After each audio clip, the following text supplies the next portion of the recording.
Albert Einstein failed math as a student. It is one of the most comforting and widely circulated lies in educational history. In fact, by age 12, he had independently mastered algebra and Euclidean geometry. And by 15, he was reading Kant and Spinoza for fun. His surviving transcripts from the Swiss cantonal school in Aarau show top marks in mathematics and physics, scored as a 6 on a 6-point scale. He himself later scoffed at the rumour that he had struggled in school. The record backs him up. The confusion traces to a clerical accident.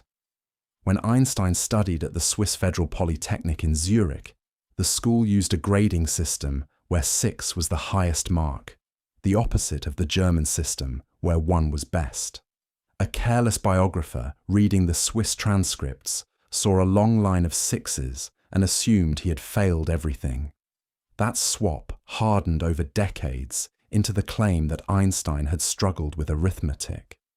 In reality, he was 2 years ahead of his peers in every quantitative subject he touched.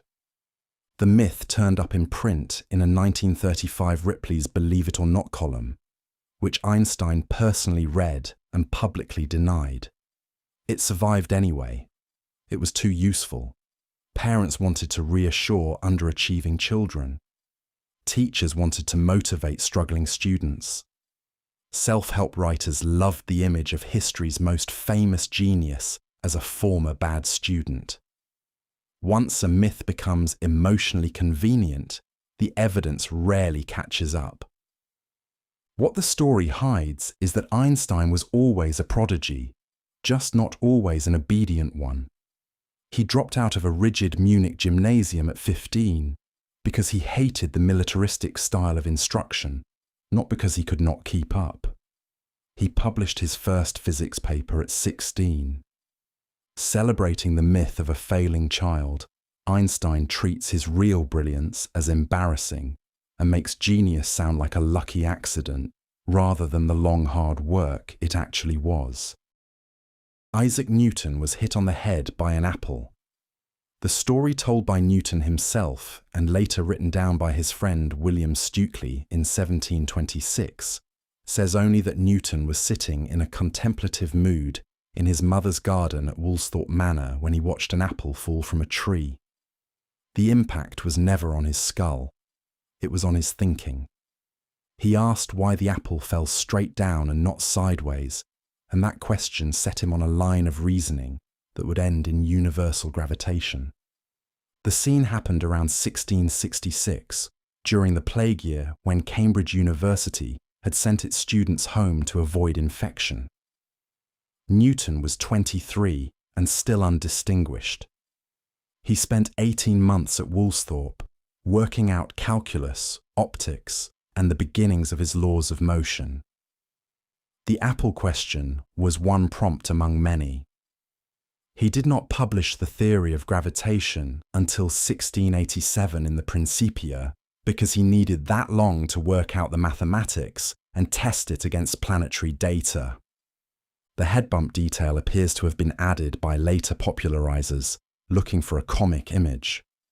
Voltaire was among the earliest, retelling the story in the 1730s with his own embellishments. 19th century English schoolbooks picked up the slapstick version because nothing sells physics to bored children like a picture of a genius getting bonked. Once illustrators drew Newton under a tree rubbing his head, the image was permanent. What makes this myth worth correcting is that it trades an intellectual act for a cartoon accident. Insight by injury makes discovery look random and instantaneous. The truth is that Newton spent the better part of 20 years refining the question the apple prompted. The apple did not teach him gravity. It caught his eye for a moment while he did the actual work. Nero fiddled while Rome burned. The fiddle, meaning the bowed ancestor of the modern violin, did not exist until roughly 1,000 years after Nero died. Romans had no concept of it. The closest instrument the emperor played was the cithara, a kind of lyre, which he did perform on publicly, Even if he had been a virtuoso, he could not have been playing anything in Rome that week. He was 35 miles away in Antium when the fire started. The Great Fire of Rome broke out on the night of July 18th, 64 of the Common Era, near the Circus Maximus. It burned for 6 days, reignited, and burned 3 more, ultimately destroying 10 of the city's 14 districts. Nero rode back to Rome as soon as news reached him, threw open his own gardens and public buildings to shelter the homeless, and organized grain shipments from Ostia. By most contemporary accounts, his response was competent. He later used some of the cleared land to build a vast new imperial palace called the Domus Aurea, which damaged his reputation. The fiddling image grew from hostile rumours collected by the Roman historians Suetonius and Cassius Dio, both writing decades to more than a century later. They reported that Nero had climbed a tower in costume and sung a song about the fall of Troy while the city burned. Whether any of that happened is unclear. Renaissance retellings swapped the instrument for the fiddle because the cithara meant nothing to European audiences, and the English phrase calcified by the 1600s. The deeper irony is that Nero was a terrible emperor for plenty of reasons, but the fire is one of the weakest charges against him. He was not there. He did not play a non-existent instrument. His early relief response was effective. We remember him for a scene that was both impossible and probably invented. George Washington chopped down the cherry tree. The story was fabricated by a travelling book salesman and occasional parson named Mason Locke Weems, who published the 5th edition of his biography of Washington in 1806. The cherry tree scene, including the immortal line "I cannot tell a lie," was added in that edition 6 years after Washington's death. There is no earlier source, no letter, no diary entry, no acquaintance ever mentioned the incident during Washington's lifetime. Weems invented it. The real Washington lost his father at 11, had minimal formal education, and was working as a frontier surveyor by 17. He distinguished himself as a cold-tempered, ambitious military officer by his early 20s, and eventually led the Continental Army to victory against the British across 8 years of grim and mostly unglamorous campaigning. His actual virtues were patience, discipline, and a habit of refusing crowns and third terms when he could have had them. Whether he was honest as a child is not in the historical record because nobody bothered to write it down at the time. Weems was selling inspiration by the pound. His biography went through dozens of editions in the first half of the 19th century and shaped how generations of American children imagined their first president. The cherry tree, the hatchet, the confession, and the smiling father all read like a Sunday school lesson because that was exactly the market he was writing for.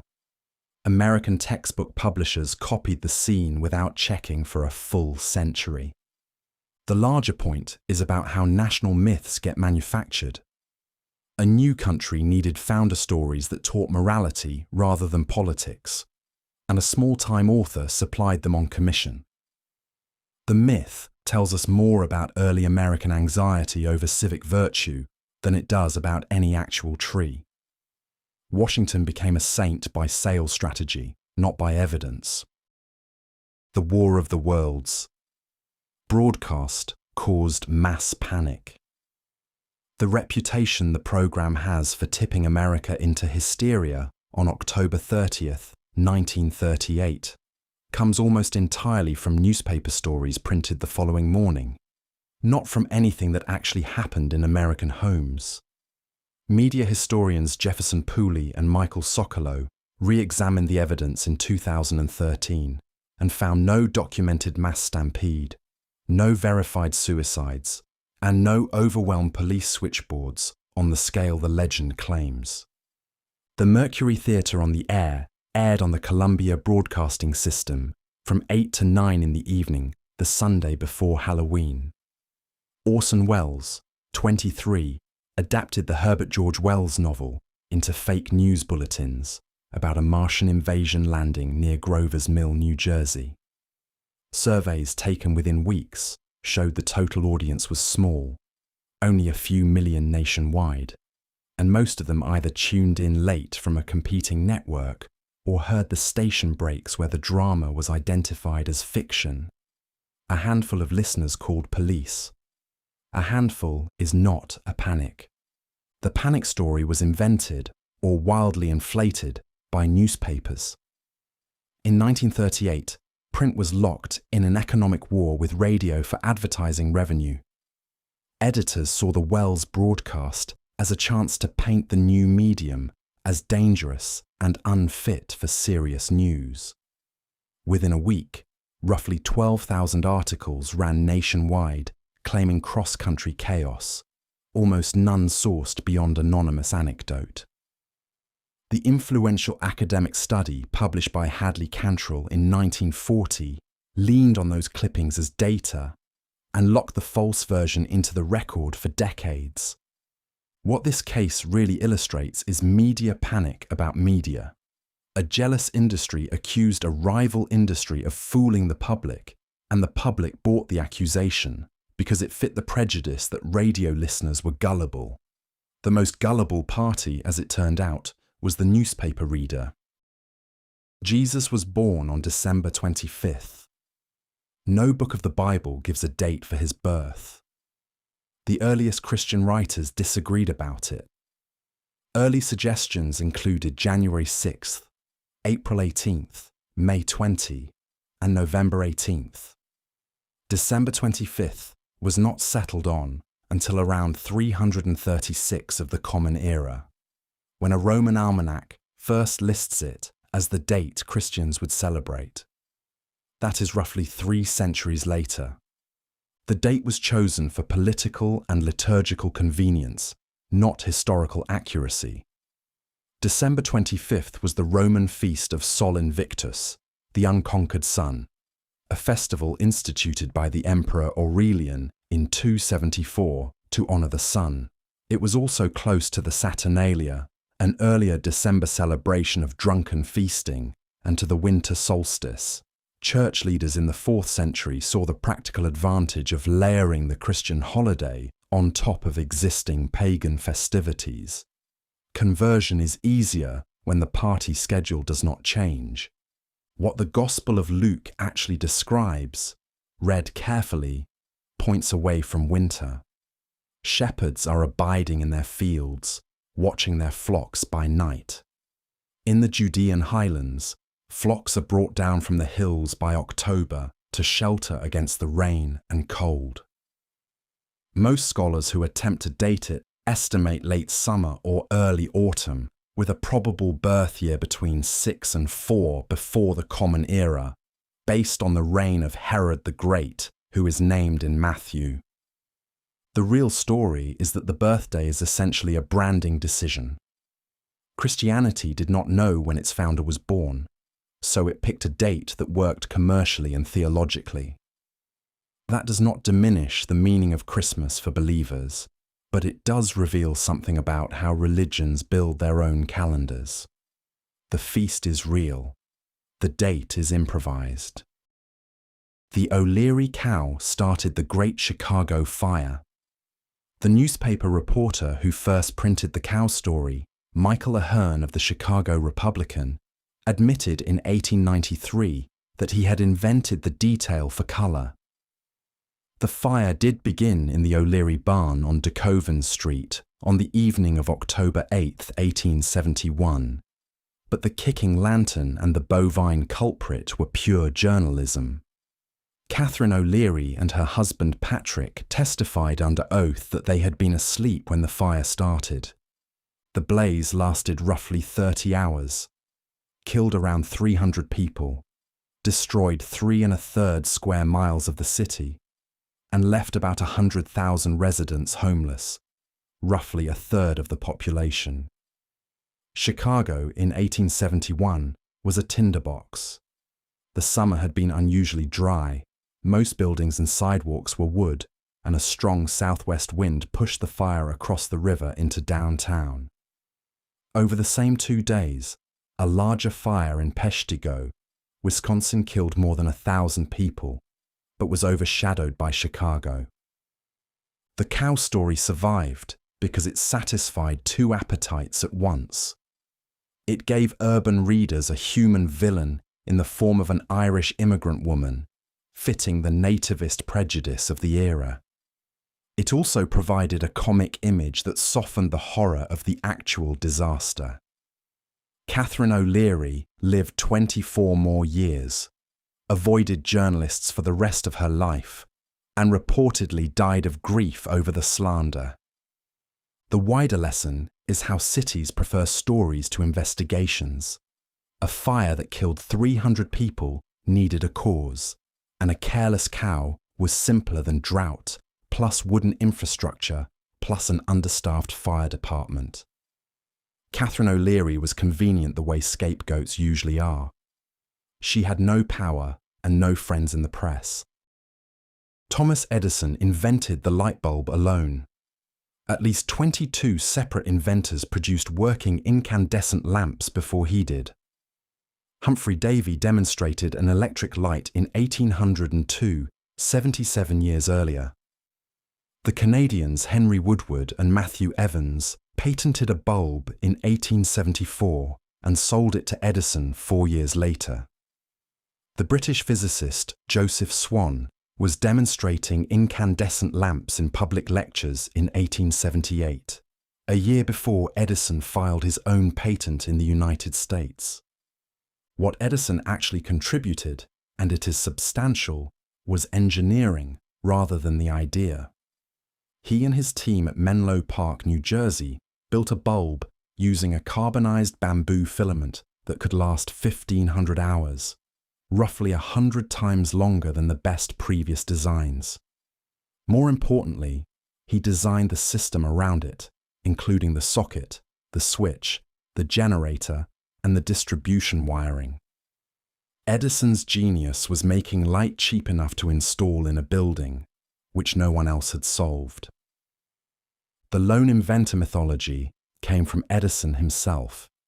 He was a brilliant self-promoter who understood newspapers long before most of his rivals. His Menlo Park laboratory was one of the first industrial research operations in history, employing dozens of chemists, engineers, and glassblowers whose work got credited to the boss. When he fought a patent battle with Swan in Britain, the two eventually merged their companies as Edison-Swan United, a fact rarely mentioned in American textbooks.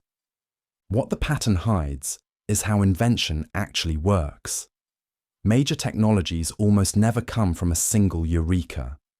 They emerge from dozens of people chipping at the same problem in parallel, until the last one makes it usable. Edison deserves credit, but he did not stand alone. He stood on 24 prior failures and 1 large research staff. Galileo Said, and yet it moves at his trial. The line does not appear in any document connected to his 1633 trial, his own papers, or the records of the Roman Inquisition that condemned him. It first shows up in print in 1757, 124 years after Galileo died, in a book called The Italian Library by the writer Giuseppe Baretti. Baretti cited no source. The actual trial took place in Rome in June of 1633. Galileo, then 69 and already unwell, was charged with heresy for defending the claim that the Earth moved around the sun. The Inquisition had the legal right to torture defendants, and the records show he was threatened with it.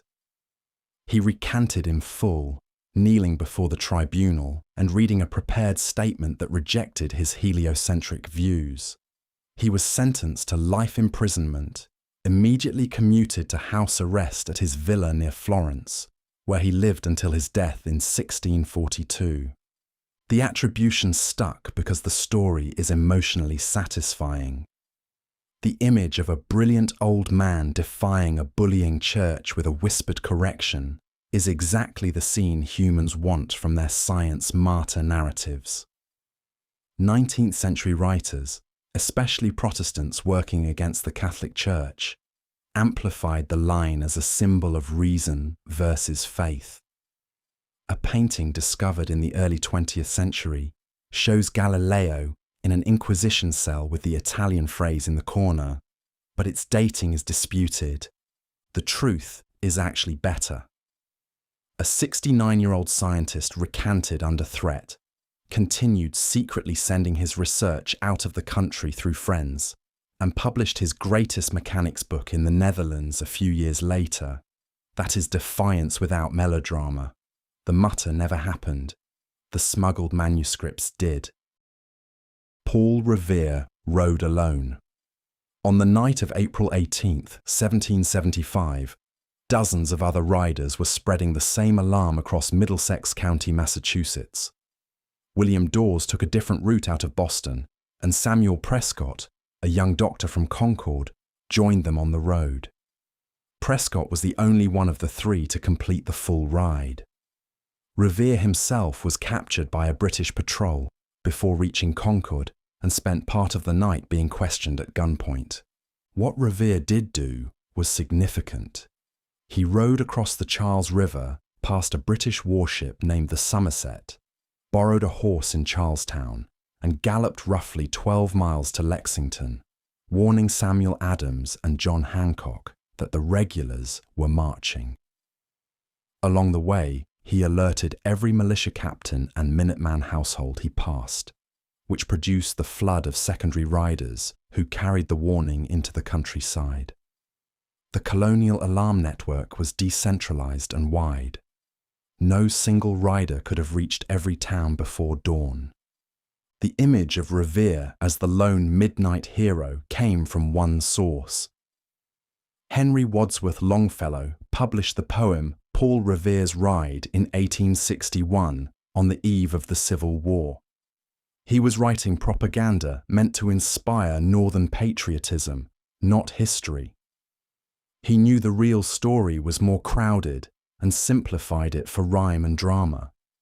Revere would probably have approved.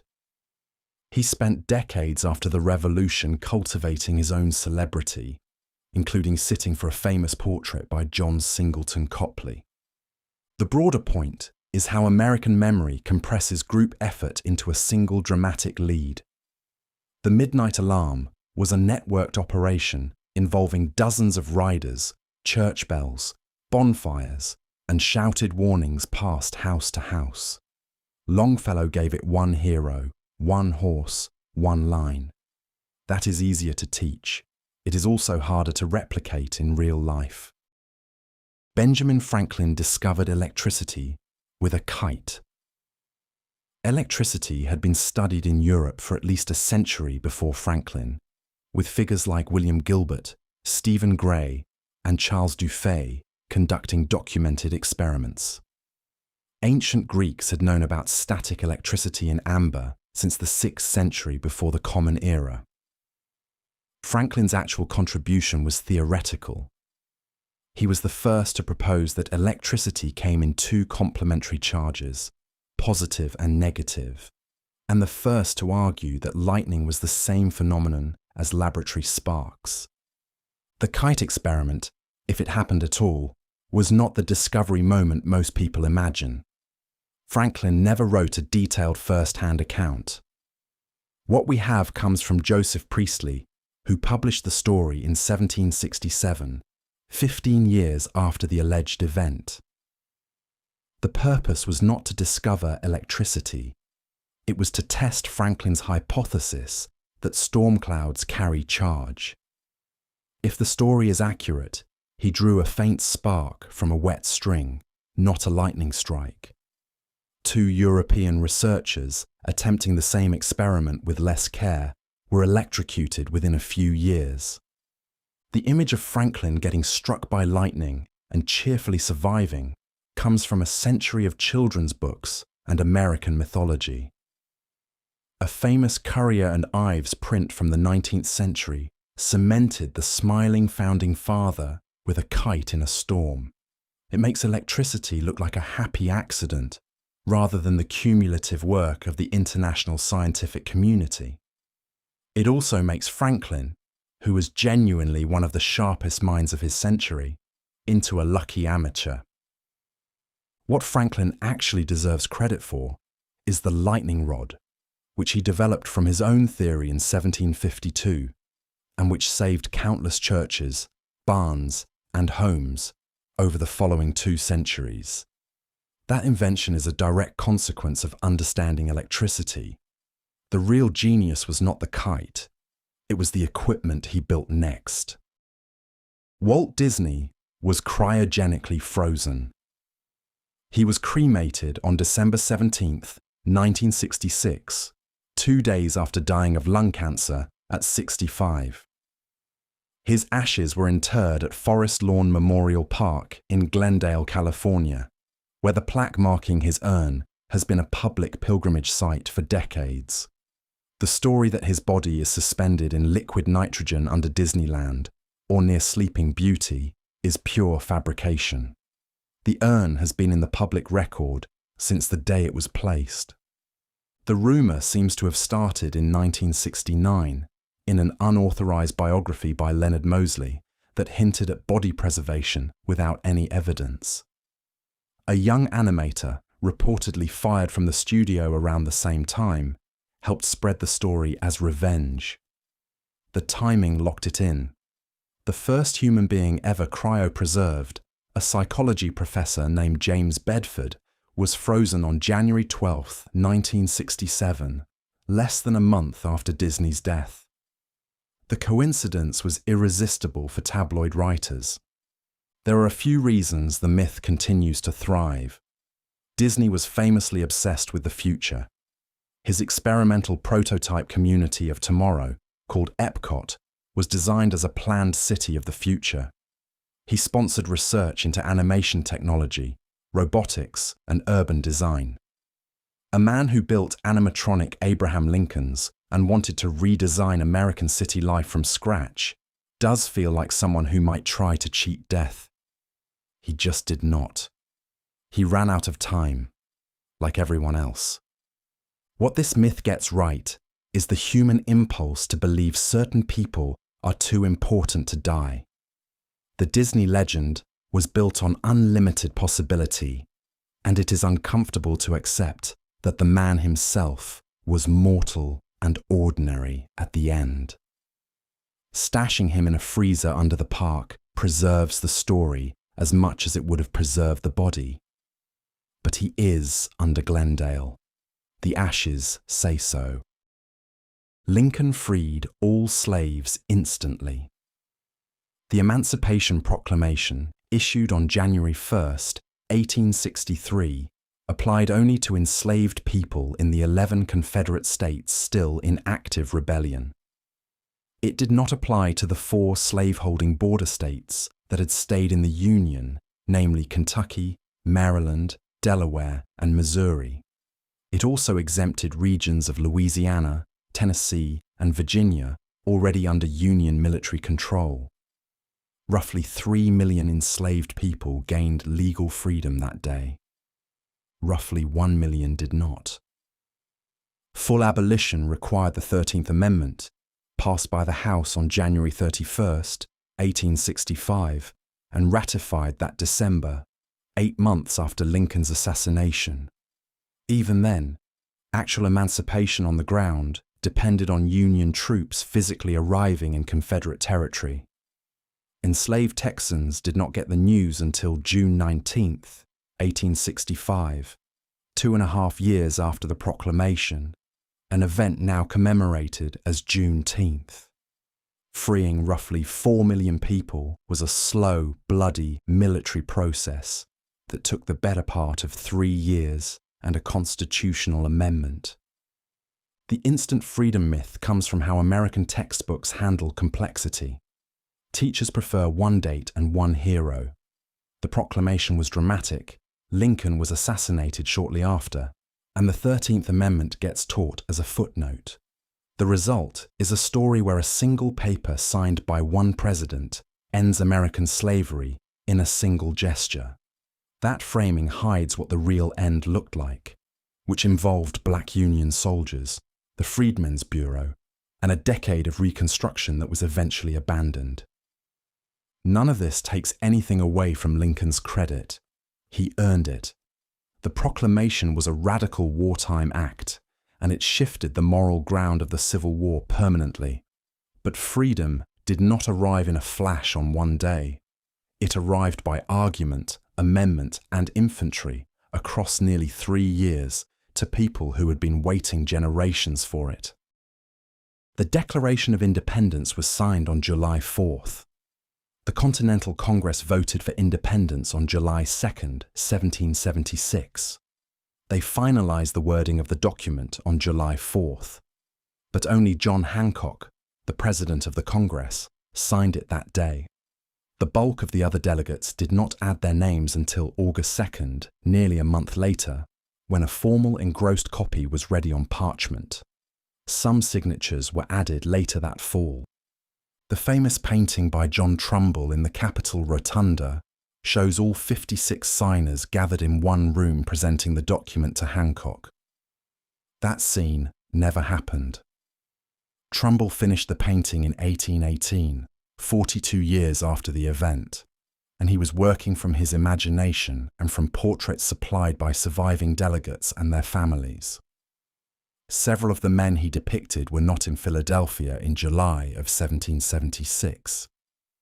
The painting is commemorative fiction, not documentation. The July 4th date stuck because of how holidays calcify around a single number. John Adams wrote to his wife Abigail on July 3rd that he believed the 2nd of July would be celebrated as the Great American Anniversary. He was wrong about the date, but right about the mood. Congress had chosen July 4th because that was when the printed declaration was ready for distribution. Once fireworks and parades were attached to it, the actual vote was forgotten. What gets lost is that independence was not one dramatic mass signing. It was a careful, staggered legal act carried out over months, in multiple sessions, by men who knew they were signing what the British government would consider treason. Each signature was a risk added to a paper slowly, one at a time. That is a more honest image than a room full of founders with quills raised in unison. Pocahontas, romantically saved, John Smith. Smith's original writings from 1607 and 1608 do not mention a rescue at all. The famous story first appears in 1624, 17 years after the alleged event, in his General History of Virginia, after Pocahontas had died in England and could not contradict him.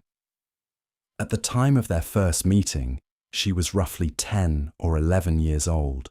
Smith was 27. Her real name was Matoaka, and Pocahontas was a childhood nickname meaning something like Little Mischief. She was the daughter of Wahunsonacock, the powerful leader of the Powhatan Confederacy in what is now Virginia. If the rescue scene has any basis at all, it was probably part of an adoption ceremony, a Powhatan ritual in which a captive was symbolically killed and reborn into the tribe. Smith, who did not speak the language well, may have misread the choreography as an actual execution. Either way, there was no romance. She was a child. What happened next is darker. English colonists kidnapped Pocahontas in 1613 and held her as a political hostage. She was pressured into converting to Christianity, baptized as Rebecca, and married to the tobacco planter John Rolfe in 1614. She travelled to England in 1616 as a living advertisement for Virginia colonization, was paraded around London society, and died of illness near Gravesend in March 1617 at about 21. She never saw her homeland again. The rescue legend was polished in the 19th century as romantic Americana, then cemented by the 1995 Disney film. The real life of Matoaka was not a cross-cultural love story. It was a short life of captivity, conversion, political leverage, and illness far from home. The Disney version is comforting because it gives colonization a redemptive arc. The historical record gives it a child hostage and a tuberculosis ward. George Washington had wooden teeth. His dentures, documented during his lifetime and preserved afterward, were made from a rotating combination of hippopotamus ivory, cow teeth, horse teeth, human teeth, and metal springs. Some of those human teeth were purchased from enslaved people on his own plantation, a fact his ledgers record in Virginia currency. No one would carve dentures from wood. Wood swells, warps, splinters, and cannot hold a polish. By the time Washington became president at 57, he had only one natural tooth left. He had lost his first at 22, and by his presidency, he was wearing full upper and lower sets wired together with gold springs pushing them apart. Those springs are why paintings from the period show him with a tight, unnaturally set jaw. He was not grim.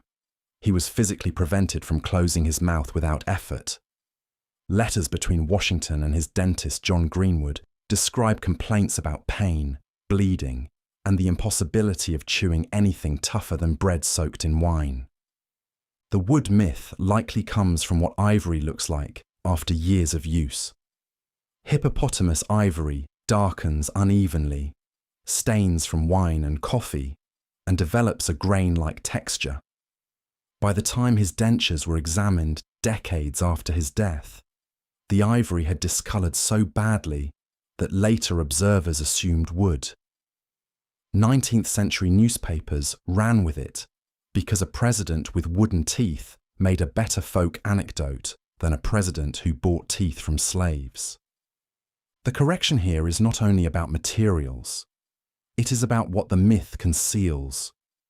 Washington suffered for decades with failing dental health and participated in a trade in human teeth that is ugly to read about now. The wooden teeth story sanitizes both. It replaces plantation economics and chronic pain with a folksy joke. The truth is worth keeping. The pilgrims dressed only in black and white. The wardrobe inventories preserved in colonial probate records show a full range of everyday colours. Red, green, russet, violet, blue, and various shades of brown appear in the wills and household ledgers of 17th century Plymouth and Massachusetts Bay residents. Black clothing was reserved for Sabbath days and public worship, partly because black dye was expensive and partly because Puritans associated it with gravity and formality. A farmer weeding a field in dark and white engravings was wearing imagined costume, not documented clothing.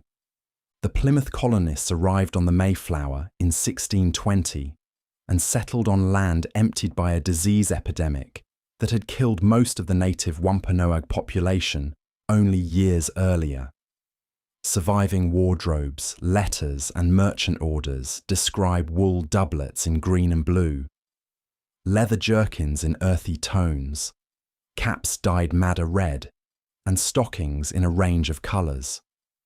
Infants often wore brightly coloured wool to help adults track them across a farmyard. Even their famous steeple hats, when they existed, came in dark red and brown as often as black. The all-black image was largely invented by 19th century American painters and illustrators.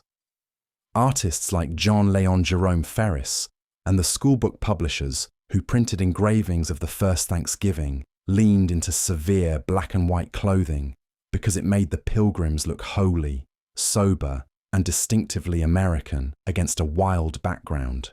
20th century school pageants locked the costume in place, complete with buckle hats and stiff collars that also did not exist.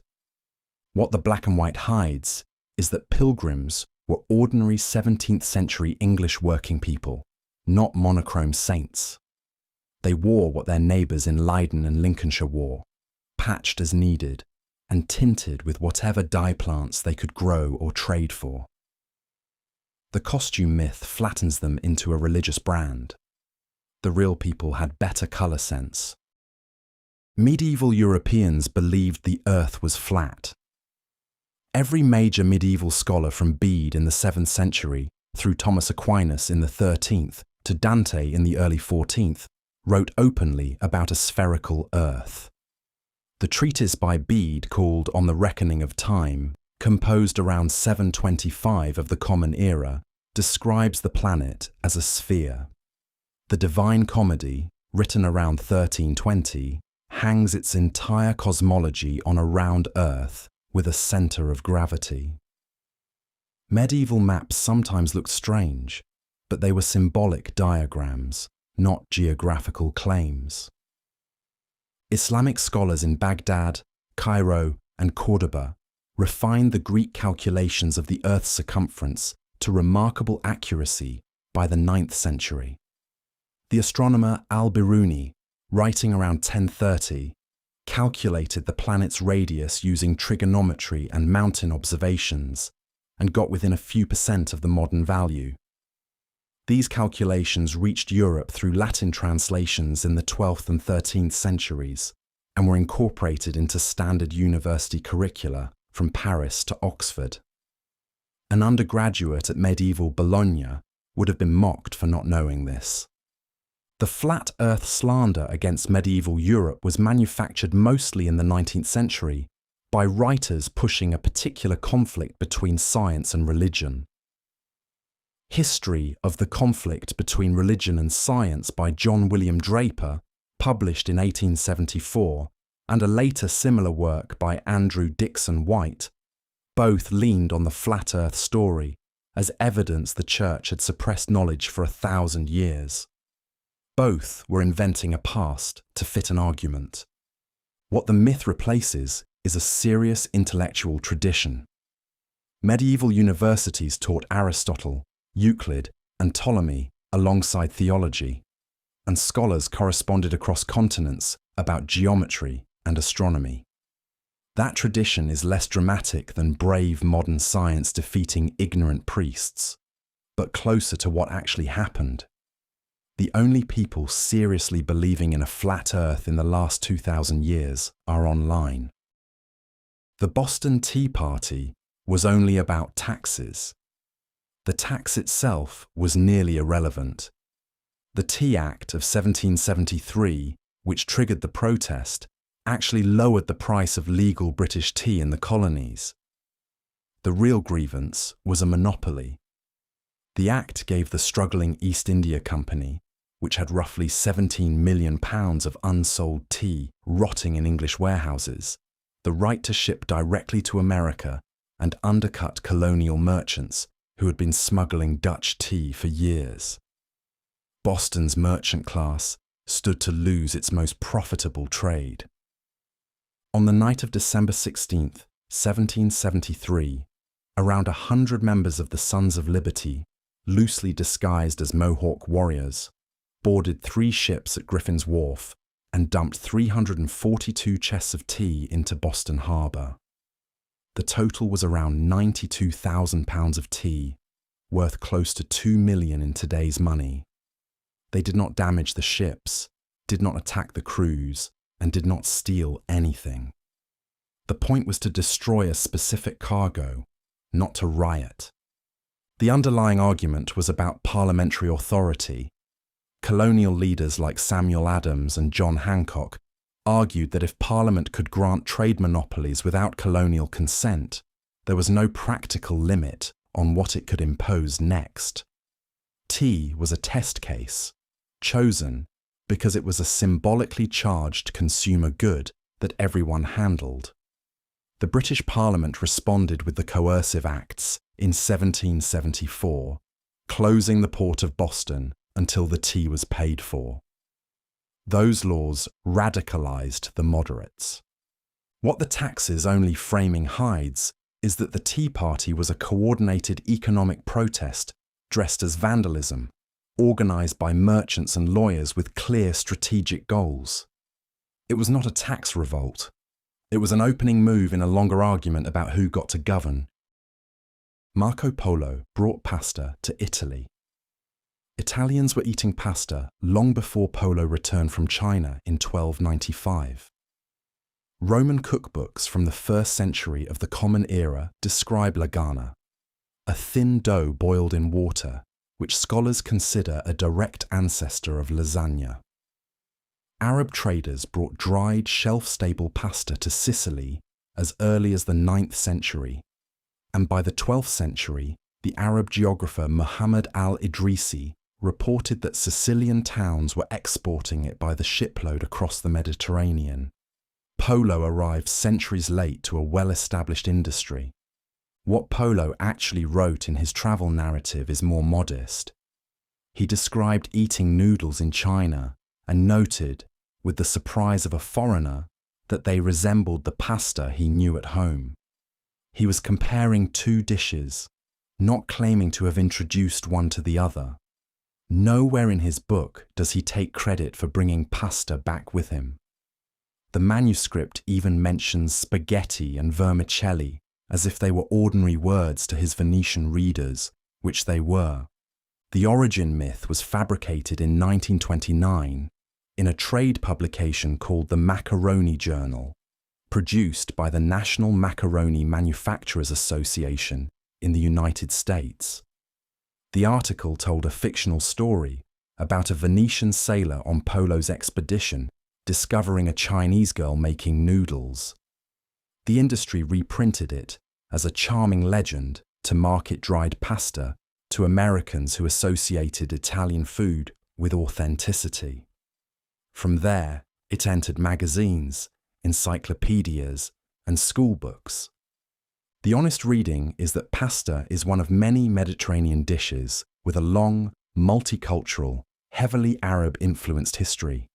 Treating it as a medieval Venetian import simplifies and Italianizes a food that was shared across the entire sea for more than 1,000 years. The mythology lets one country claim what 3 civilizations actually built together. Napoleon shot off the Sphinx's nose.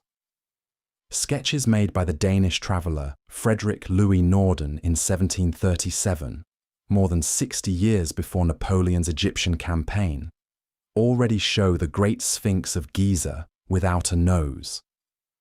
The drawings were published in a volume on Egypt that circulated widely in European scholarly circles. Whoever damaged the monument did so well before any French cannon arrived in North Africa. The most credible account comes from the Arab historian al-Makrizi, writing in the 15th century. He recorded that a Sufi cleric named Muhammad Saim al-Dar, offended by peasants making offerings to the Sphinx, attacked the face with hammers and chisels in 1378 of the Common Era. Villagers reportedly hanged him afterward for the vandalism. The scars on the remaining stone are consistent with iron tools, not cannon fire, which would have left fracture patterns across a much wider area of the face. The Napoleon myth seems to have been spread by British writers during and after the Napoleonic Wars as a convenient atrocity story.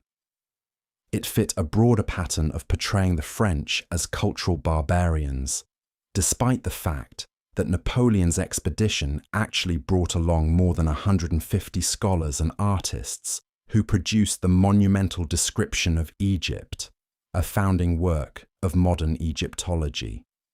The French were the ones measuring and cataloguing, not blasting.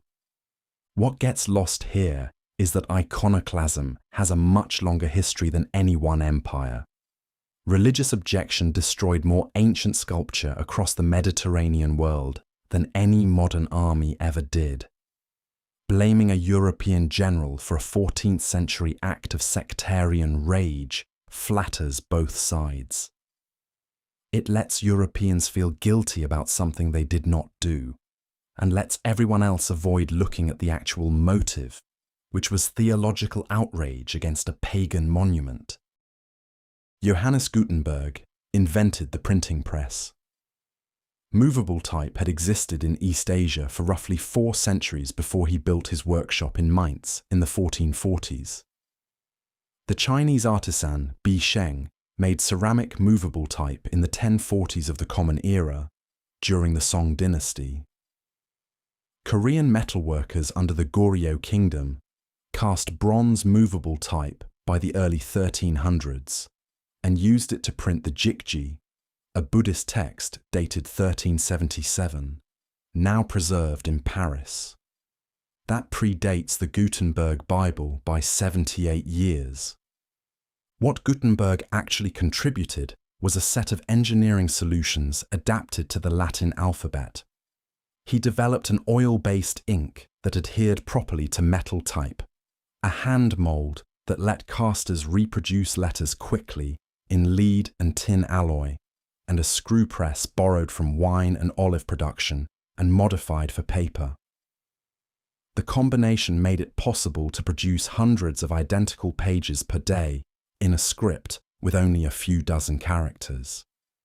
Chinese and Korean type had to handle thousands of logographs, which slowed adoption.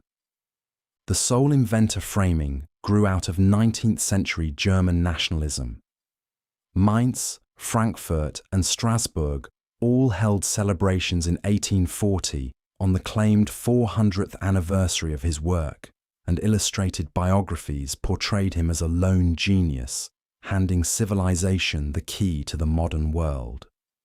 East Asian printing history was barely mentioned in European textbooks until the 20th century, and still often gets a footnote.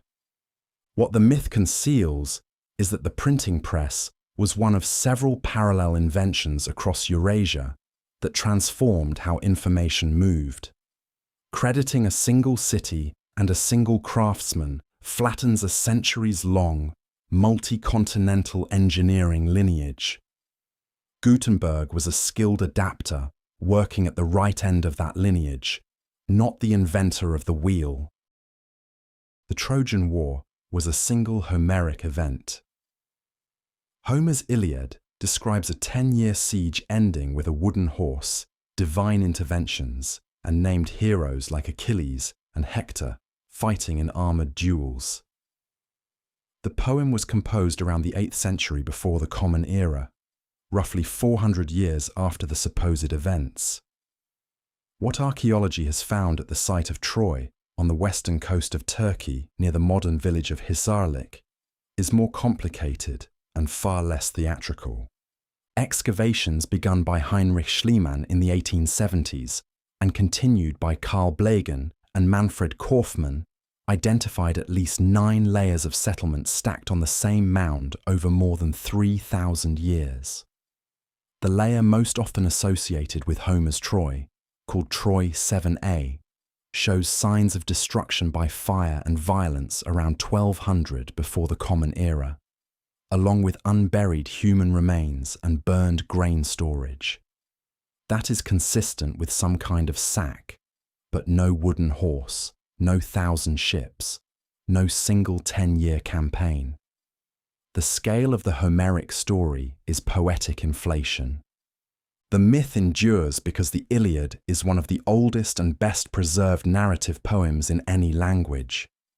Generations of classicists treated it as essentially historical, and Schliemann himself claimed to have found Priam's treasure, most of which later turned out to be misdated or mixed from different layers. Hollywood epics from the 1950s and the 2004 Brad Pitt film locked the image of a single mythic war into popular memory. What the archaeology supports is that Troy was a real fortified city that was really destroyed, probably more than once, in a period of broad Mediterranean collapse. Around it, centuries later, poets built a story that bears the relationship to the facts that a memorial statue bears to an actual battlefield. Hitler invented the Autobahn. Plans and construction for a German national highway network began years before the Nazis took power in 1933. The first limited access, divided high-speed road in the world opened between Cologne and Bonn on August 6, 1932, built under Cologne's mayor Konrad Adenauer, who would later lead post-war West Germany.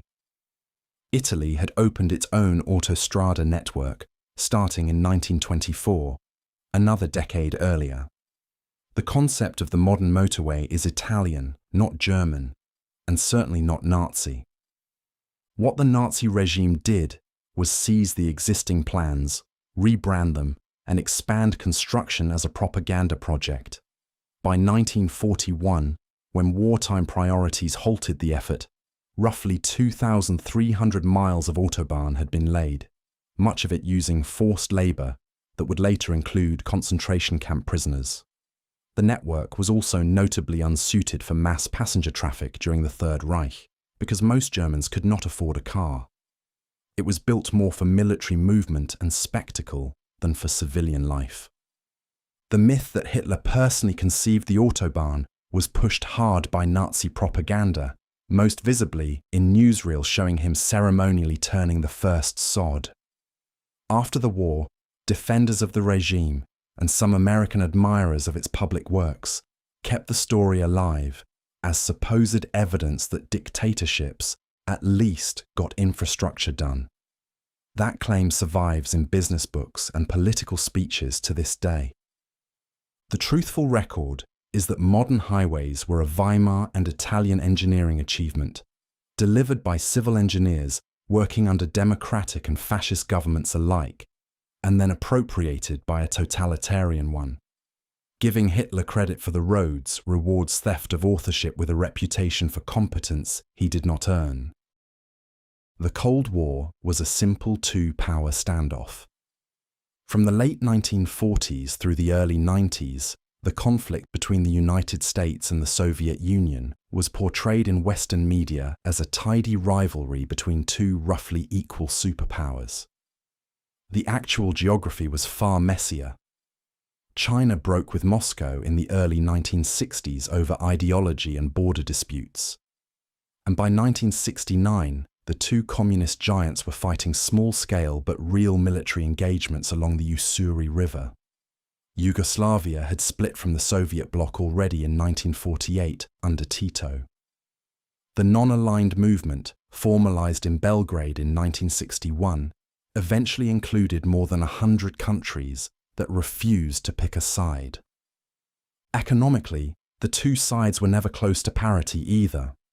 American gross domestic product was roughly twice that of the Soviet Union for most of the Cold War, and by the 1980s, the Soviet economy was stagnant and dependent on oil exports.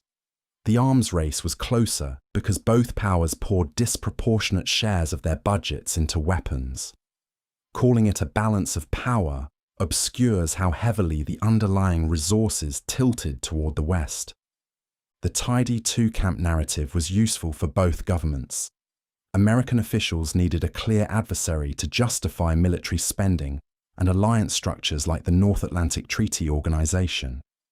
Soviet officials needed an external enemy to justify internal repression and the Warsaw Pact. Neither side wanted to highlight the many neutral, wavering, or openly defiant states in between. What the binary framing hides is that the Cold War was actually a multipolar scramble with proxy wars, client regimes, and independent movements across Africa, Asia, and Latin America. The two-headed model fits bumper stickers and textbook chapters. It does not fit the actual map. Julius Caesar said et tu brute. The line appears nowhere in any surviving Roman source. It was invented by William Shakespeare for his play Julius Caesar, written around 1599, more than 1600 years after the assassination. The historian Suetonius, writing about a century and a half after the event, recorded that some Romans claimed Caesar said something in Greek as Brutus stabbed him, roughly translated as "you too, child." Most ancient accounts, including those of Plutarch and Appian, say he said nothing at all and simply pulled his toga over his head when he saw Brutus among the attackers. The assassination happened on the Ides of March in the year 44 before the Common Era.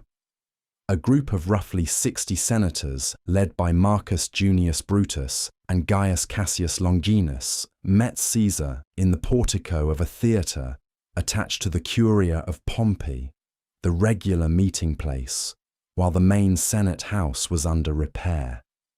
They stabbed him 23 times. An autopsy performed afterward by the physician Antistius concluded that only one of the wounds, to the chest, would have been fatal on its own. Caesar was 55. The Shakespeare line stuck because the play was wildly popular in England and, later, throughout the English-speaking world. Generations of schoolchildren memorized the speech, and the phrase became shorthand for any betrayal by a close friend.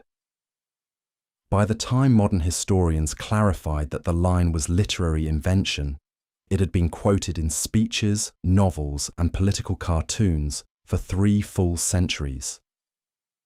What actually happened is that Caesar's death was a political execution carried out by a disciplined aristocratic conspiracy, not a tragic personal drama built around a single whispered rebuke. The real last words, if he had any, were lost in the noise.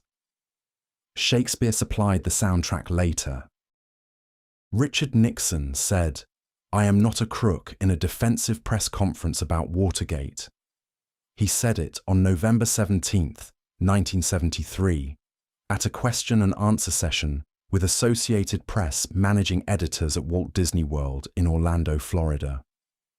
The subject that triggered the line was not the Watergate break-in. It was his personal income taxes and real estate deals in Key Biscayne and San Clemente. A reporter asked about his finances, and Nixon defended his tax record by saying that in all of his years in public life, he had never profited from public service.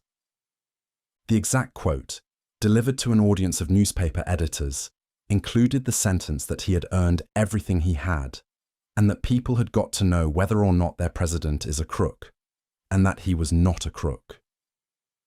It was a specific claim about financial integrity during a media firestorm about his taxes, which the Internal Revenue Service was reviewing. Watergate was the larger scandal, but the quote was aimed at a narrower charge. The blurring happened because both scandals were unfolding at the same time, and television news packaged them together night after night. By the time the House Judiciary Committee was considering impeachment, in the summer of 1974, most Americans remembered one scandal and one famous line, and assumed the line had been spoken about the scandal. Nixon's resignation on August 9th of that year reinforced the compression. The point here is not to soften the Watergate record. It was serious and well documented. It is just to notice that political memory routinely fuses separate episodes into a single dramatic moment. The actual quote is more revealing because it shows Nixon was also defending his wallet, not only his office. Pearl Harbor was a complete surprise. American intelligence had broken the main Japanese diplomatic code, called Purple, in 1940, more than a year before the attack on December 7, 1941. Signals intelligence analysts in the Army and Navy, working under a program called MAGIC, were reading Tokyo's cables to its embassies in near real time. They knew relations were collapsing. They knew a major operation was imminent, and they knew Japanese carriers had moved out of their home ports. What the intelligence did not say was where or when. Japanese naval communications used a separate fleet code, which the United States had only partially broken by late 1941. The strike force under Admiral Chuichi Nagumo maintained strict radio silence during its 11-day approach across the northern Pacific. American commanders in Hawaii had been warned on November 27th that war was likely and to expect an aggressive move, but they expected it in the Philippines or Southeast Asia, not in Oahu. Failure to share what Washington did know with Admiral Husband Kimmel and General Walter Short has been documented in congressional investigations ever since. The total surprise narrative served political needs on both sides. It let the Roosevelt administration rally the country around a wounded innocent. It let Kimmel and Short deflect blame onto Tokyo's treachery. Some later revisionists argued Roosevelt deliberately withheld warnings to force the country into war, a claim that has not held up against the full documentary record, but the existence of partial warning is not in dispute. What the record shows is that Pearl Harbor was an intelligence failure of distribution, not of collection.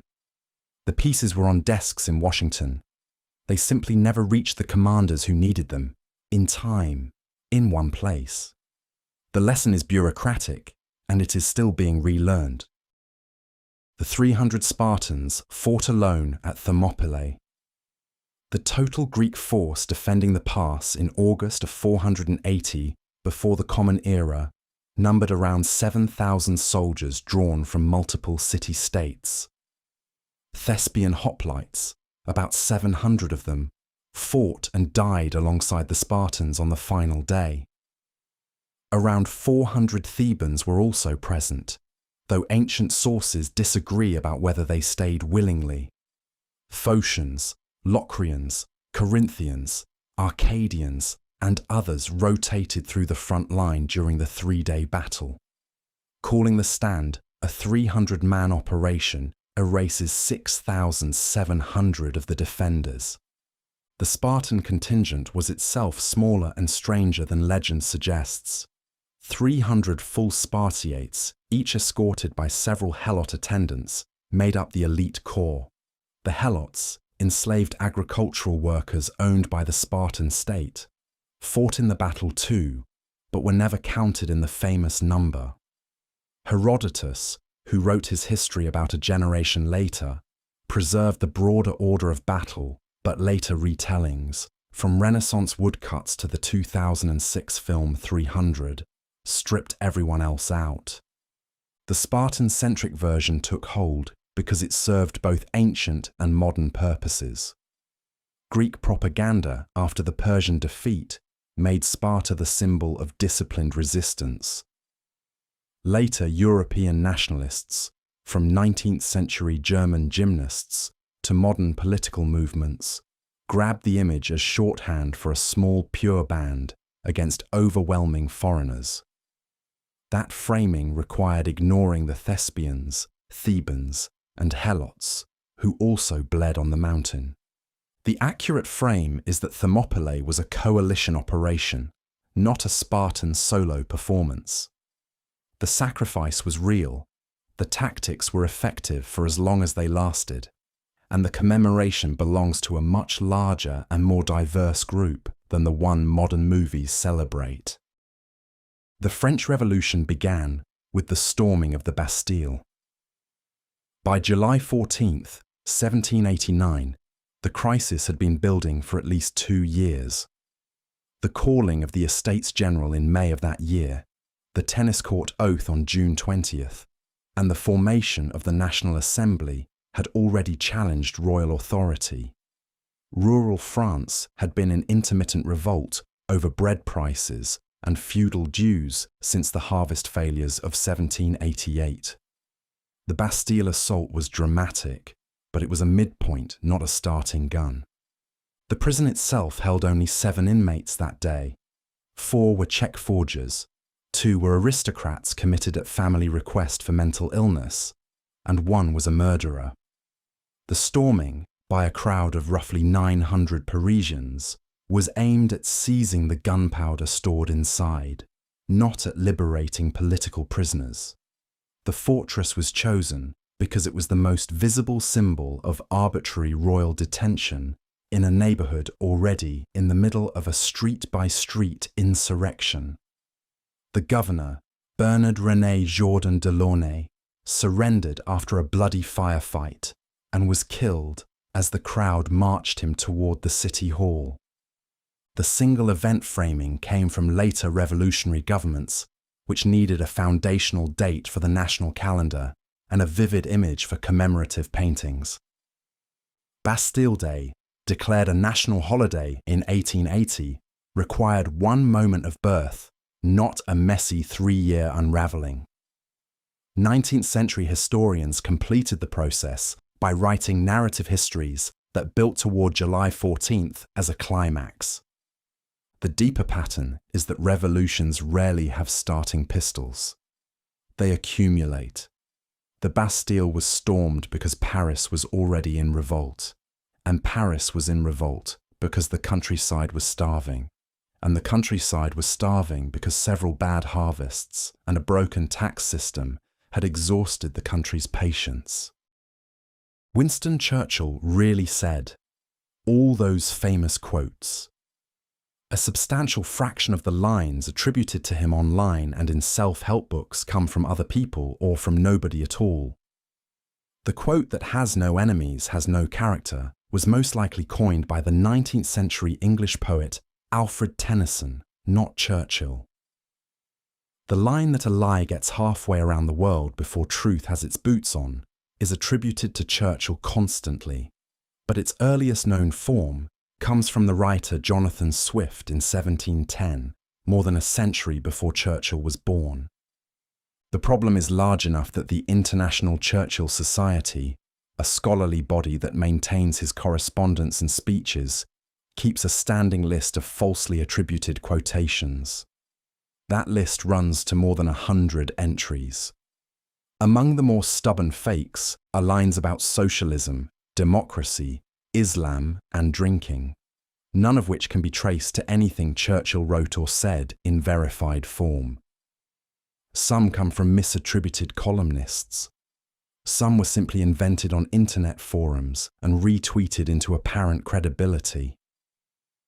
The reason Churchill attracts this kind of free-floating quotation is that he actually was a prolific writer with a famously quotable wartime style. His real output includes the 6-volume Second World War memoir, dozens of essays, and thousands of letters.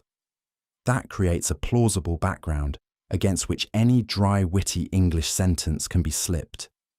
Once a quote, graphic with his face on it, circulates widely, the attribution hardens regardless of evidence. The aim here is not to take Churchill down, but to respect citation. A culture that invents quotes for its heroes is a culture that prefers vibes to records. Churchill was interesting enough without the ghostwriting. The real quotes are often better than the fakes, and they have the advantage of being his. The moon landing was staged. The physical and technological trail left behind is massive. The Apollo missions returned roughly 840 pounds of lunar rock and soil across 6 successful landings between 1969 and 1972. Those samples have been studied by laboratories in dozens of countries, including Soviet ones, and contain isotopic ratios impossible to produce on Earth. The retroreflector arrays left on the surface by Apollo 11, 14, and 15 are still bounced by laser observatories worldwide, which independently confirm the precise Earth-Moon distance every night. The engineering argument against faking is just as strong. In 1969, the United States had no practical way to simulate low gravity, dust behavior, or lunar optical conditions on a film set. The longest continuous vacuum chamber sessions at the time lasted minutes, not hours. More than 400,000 engineers, contractors, and subcontractors worked on Apollo across multiple companies and universities, and maintaining a 40-year cover-up across that many people, including multiple generations of foreign scientists studying the return samples, is not plausible. The Soviet Union, which was actively racing the United States, tracked the transmissions and never disputed that the landings occurred. The hoax theory largely dates to a 1976 pamphlet by Bill Kaysing called "We Never Went to the Moon." The arguments it made about shadows, flags waving, and the absence of stars in photographs have been addressed repeatedly by physicists and photographers over half a century. The conspiracy survived because it flatters the viewer. Believing it means seeing through a trick that 95% of humans supposedly fell for. What the evidence shows is that Apollo was one of the best documented and most scrutinized engineering projects in history. Claiming it was faked requires dismissing more physical evidence than most criminal convictions rest on. The moon rocks are real. Someone walked there. Rasputin was poisoned by cyanide, laced cakes that failed to kill him. The assassination happened at the Moika Palace in Petrograd on the night of December 30th, 1916, organized by Prince Felix Yusupov and a small conspiracy of Russian aristocrats and politicians. Yusupov's own memoir, published in the 1920s, described feeding Rasputin cakes and wine dosed with potassium cyanide that had no apparent effect, prompting the conspirators to shoot him. Forensic evidence published decades later contradicts this entirely. The autopsy photographs and reports show no trace of cyanide and no symptoms consistent with attempted poisoning. What the autopsy did show was 3 gunshot wounds, including one to the forehead at point-blank range that would have been immediately fatal. There was no water in his lungs, which rules out the drowning stage of the legend, in which Rasputin was supposedly bound, tossed into the Neva River, and survived long enough to claw at the ice from below. He was already dead when he went into the water. The elaborate, indestructible monk narrative was largely Yusupov's invention, burnished in successive editions of the memoir as the prince sold the story to Western publishers. Rasputin himself was a Siberian peasant mystic who had gained influence at the court of Tsar Nicholas and Tsarina Alexandra by providing apparent relief to their haemophiliac son Alexei. His real political power was overstated by his enemies even in his lifetime. The supernatural death story served the conspirators because it made their crime look like a desperate act against a demonic force rather than a rushed political murder. Stripped of the theatre, Rasputin died the way most political figures die in crises, quickly and from a bullet. The cake, the poison, the river, the clawing hands are literary invention designed to protect the murderers' reputations. He was killed, not slain. Humans evolved from monkeys. Humans and modern monkeys share a common ancestor that lived roughly 25 million years ago, but that ancestor was neither a human nor a monkey as we would recognize either today. The lineage that produced us split from the lineage that produced chimpanzees, our closest living relatives, around 6 to 7 million years ago. From monkeys, the split is much older. Saying that humans came from monkeys is roughly like saying that a person came from their cousin. The evolutionary record, reconstructed from fossils and genetics, shows a branching bush rather than a ladder. Early hominins such as Sahelanthropus and Ardipithecus gave way to Australopithecines like the famous Lucy, who lived in what is now Ethiopia about 3.2 million years ago. The genus Homo appeared roughly 2.5 million years ago and eventually produced at least a dozen species, including Homo erectus, Homo habilis, Neanderthals, Denisovans, and Homo sapiens. Most of those branches are extinct. We are the surviving twig, not the top of a pyramid. The monkey's framing goes back to hostile responses to Darwin's Origin of Species in 1859 and his Descent of Man in 1871. Cartoons from the 1860s showed Darwin with an ape body, and pulpit sermons turned common ancestry into a lurid image of grandmothers in trees. That caricature has hardened into a genuine misconception among many modern readers, some of whom still reject evolution on the grounds that it claims something no biologist has ever actually claimed. The honest frame is that evolution produces relatives, not lineages of descent. We share deep ancestors with monkeys, with rodents, with fish, and with bacteria. Recognizing that changes what kinship means on a planetary scale. Charles Darwin, coined survival of the fittest. The phrase was invented by the English philosopher and sociologist Herbert Spencer in his 1864 book, Principles of Biology. Spencer used it to summarize what he saw as the core of Darwin's theory, in his own language.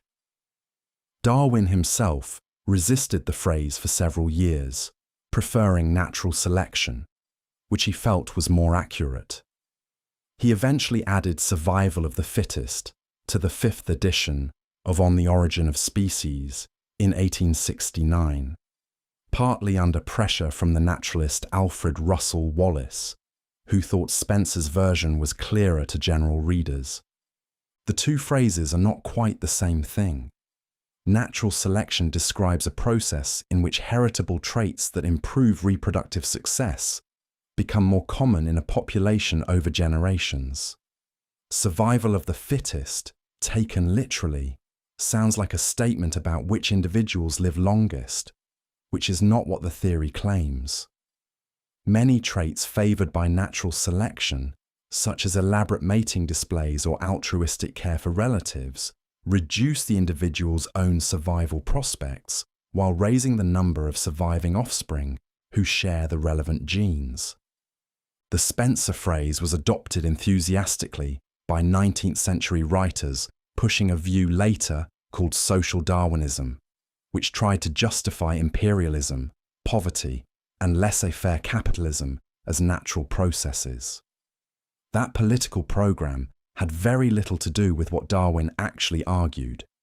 He wrote sympathetically about cooperation, parental care, and the moral sense in humans, and he opposed slavery publicly. Blaming him for what Spencer and his disciples built with his phrase is a category mistake. What this tangle reveals is that language and biology got tangled in the 19th century and are still knotted. Natural selection is a specific mechanism. Survival of the fittest is a slogan. The theory belongs to biology, the slogan to politics, and they were written by different men. Sigmund Freud said, "Sometimes a cigar is just a cigar." The famous line that sometimes a cigar is just a cigar does not appear in any of his published writings, letters, or clinical case notes. Freud scholars, including the editors of his standard English edition compiled under James Strachey, have searched the collected works for decades and found nothing like it. The earliest known attribution appears in a 1950 biography written long after Freud's 1939 death, and even that version was unsourced. Freud smoked roughly 20 cigars a day for most of his adult life, which is probably why the line keeps getting attached to him, but he never wrote it. The larger point is that Freud actually argued the opposite. His theories of dreams, slips, jokes, and symbols insisted that ordinary objects routinely carried buried meaning. An apparently casual cigar, a misplaced word, a forgotten name, or an embarrassing error in Freud's system was almost always standing in for something repressed. Attributing a dismissive quote to him neatly inverts his actual position. It is as if Isaac Newton were being quoted for saying that gravity is overrated. The reason the misattribution thrives is that modern readers use it to push back against psychoanalysis. In a culture suspicious of overinterpretation, a pithy line from the father of the field, saying that meaning is sometimes shallow, feels like a reasonable defense. The fact that he never said it does not stop anyone from repeating it in therapy debates and advertising copy. A cigar brand in the 1960s used it as a slogan, which cemented the attribution. What matters here is that Freud's real weakness was the opposite of this quote. He saw too much symbolism, not too little. Letting a fake line soften his reputation as a reader of hidden meaning misrepresents both the man and the genuine criticisms his work earned. Nikola Tesla invented alternating current. Multiple European engineers had produced working alternating current systems before Tesla emigrated to the United States in 1884. The Italian physicist Galileo Ferraris was developing a rotating magnetic field design independently and simultaneously with Tesla, and published his version in 1888. French and British engineers had demonstrated alternators and transformers in the 1870s. What Tesla did, working for a time with George Westinghouse, was design a practical polyphase motor and transmission system that made alternating current usable on an industrial scale in North America.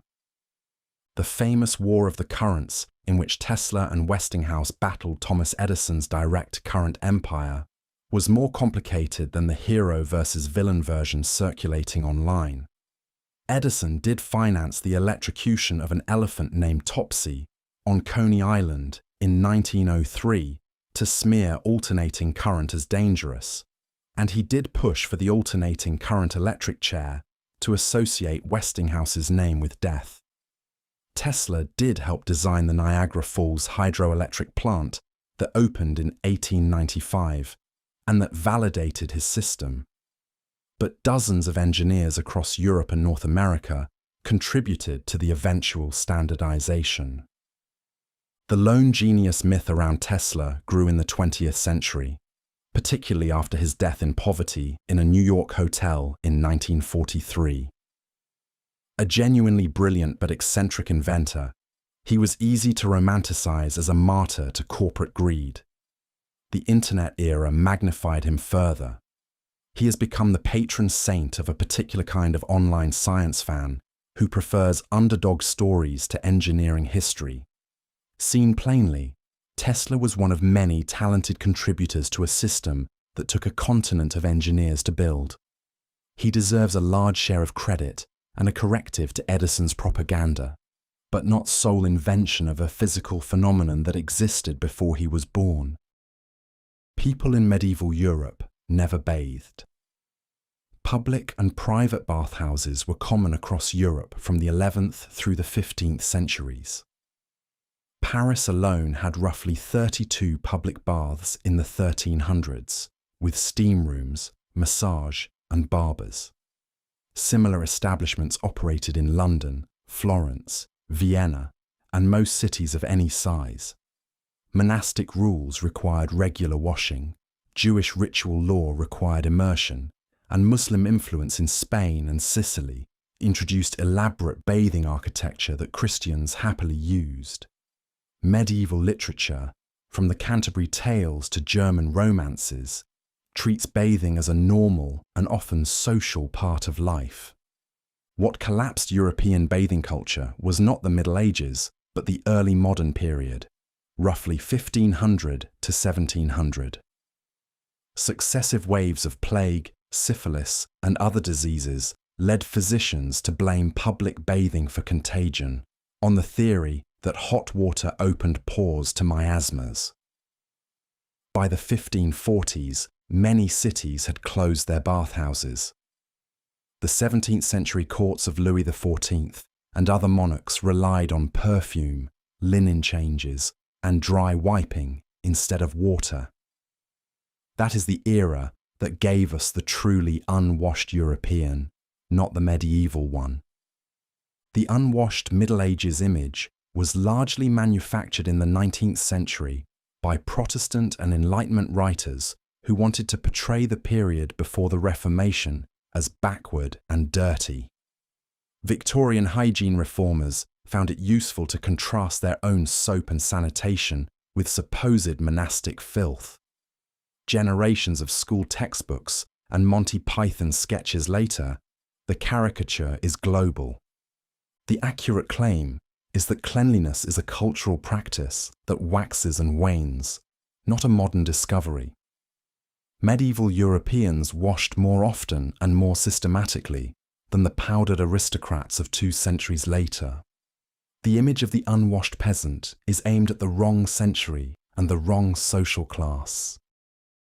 Leonardo da Vinci invented the helicopter. His aerial screw sketch, drawn around 1493 and preserved in the Codex Atlanticus, depicts a spiral linen canopy turned by human-powered cranks. it would not have flown. Modern reconstructions, including one built by an engineering team at the University of Maryland in 2013, confirm that the lift produced by a single rotating screw of that size is far too small to raise its own structure, let alone a pilot.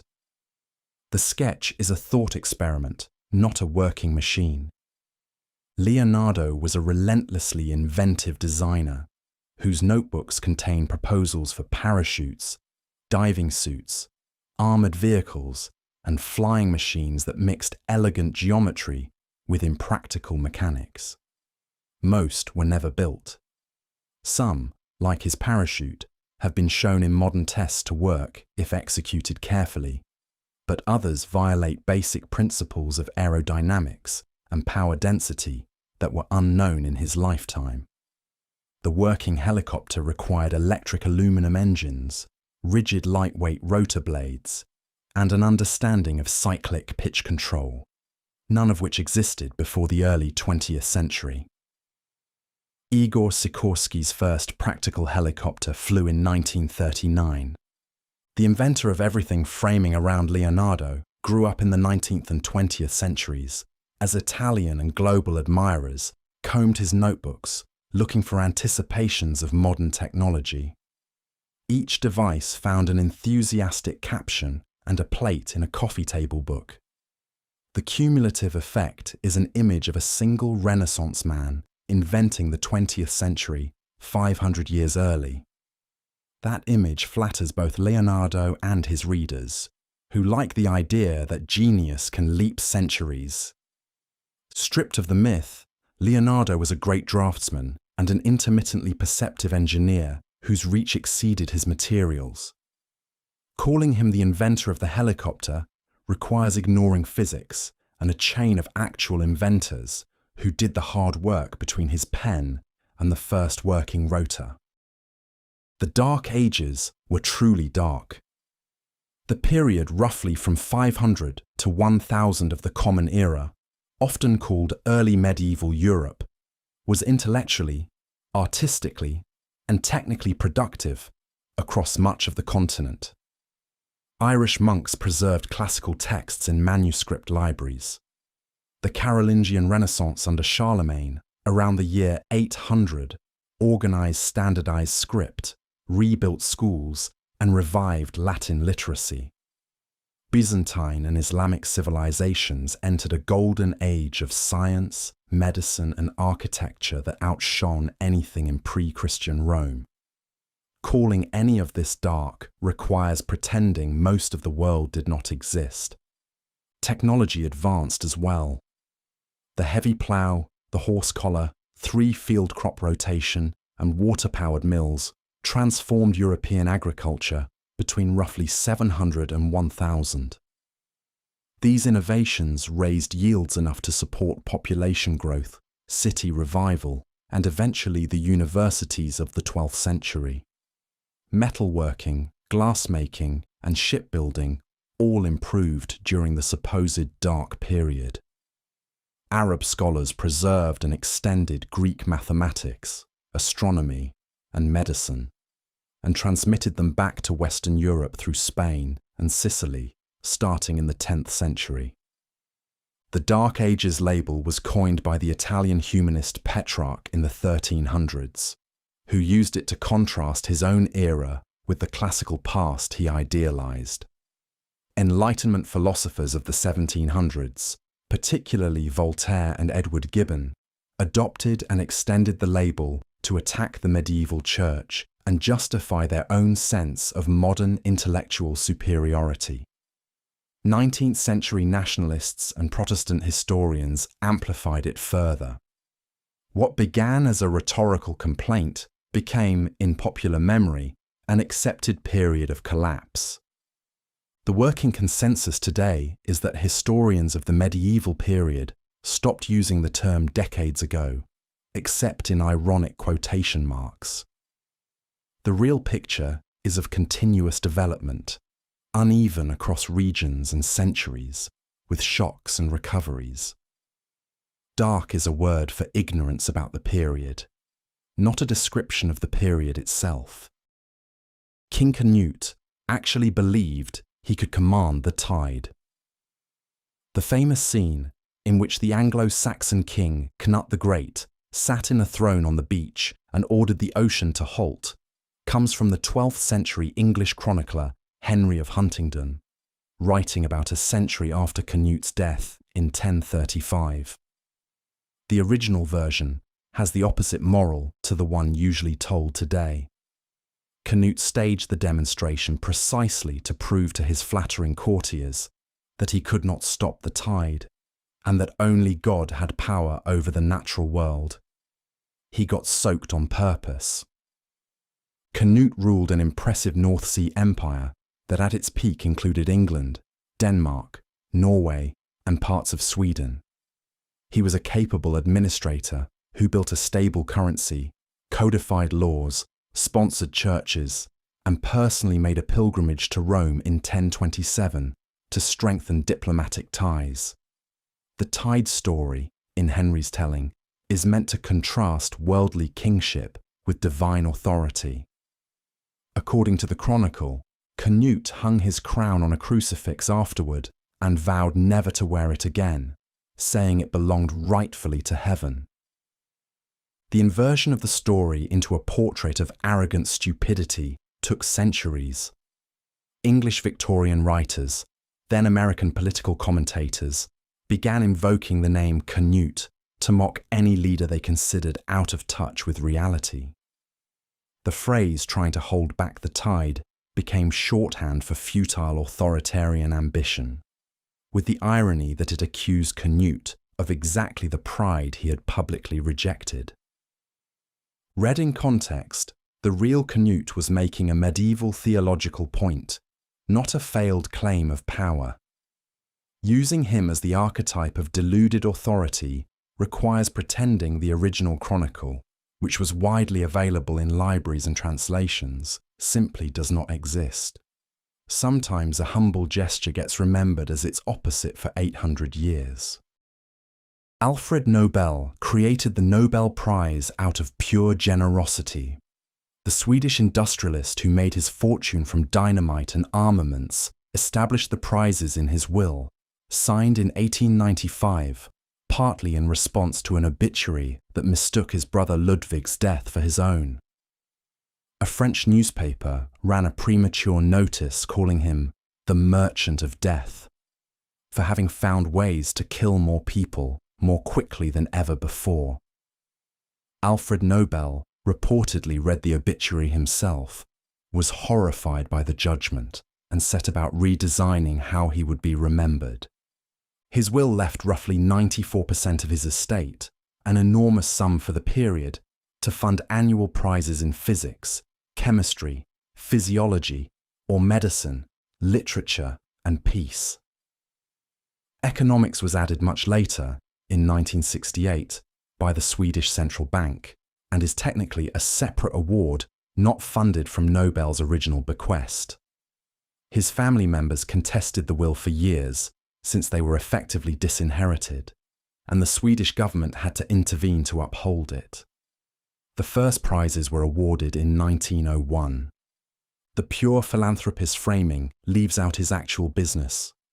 Nobel held more than 350 patents, most in explosives and armaments, and his company Bofors became a major weapons manufacturer. Dynamite was sold widely to mining and construction industries, but also to militaries. He was aware of what he was trading in, and the prize was in part a calculated attempt to reframe his legacy while he still could. A clearer reading is that the Nobel Prize is not a neutral charity. It is a reputation laundering project, successfully executed by a rich arms dealer who did not want to be remembered the way his first obituary described him. The work it has funded is often genuinely important. The source is still blood and nitroglycerin. Romans had vomitoriums for vomiting. The word vomitorium appears in Latin architectural texts, most famously in the 5th century work of Macrobius, but it refers to the passageways through which crowds entered and exited amphitheatres.